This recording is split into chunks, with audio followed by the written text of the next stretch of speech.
হাই friends, স্বাগতম জনাইছোঁ মোৰ অন্য এটা ভিডিঅ'লৈ। আৰু আপোনালোকে চাই আছে গোবিন্দ চন্দ্ৰ ইউটিউব চেনেল।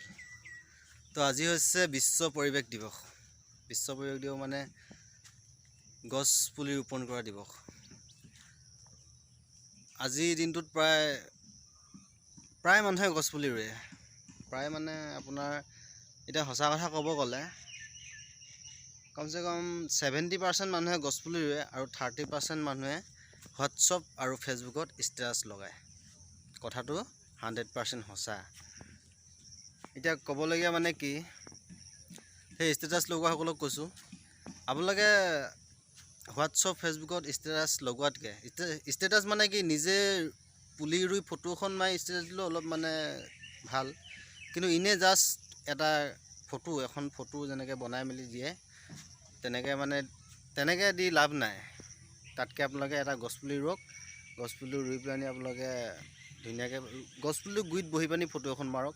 তেতিয়া মানে দেখিবলৈ ভাল হয় যে পুলি এটা ৰোৱা হৈছে। গছ থাকিলেহে মানুহ থাকিব, এই কথাটো সকলোৱে জানে।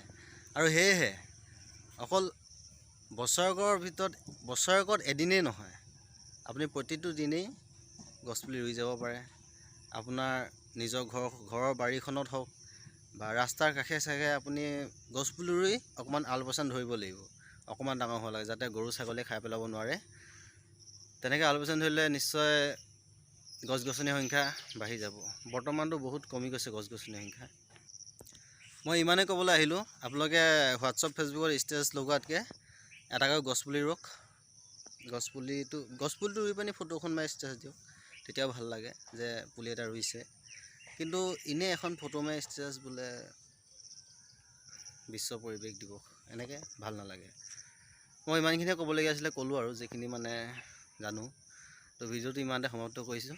যদি কথাখিনি কিবা ভুল হৈছে ক্ষমা কৰি দিব, আৰু যদি ভাল পাইছে তেনেহ'লে লাইক কমেণ্ট আপোনাৰ কথা আৰু।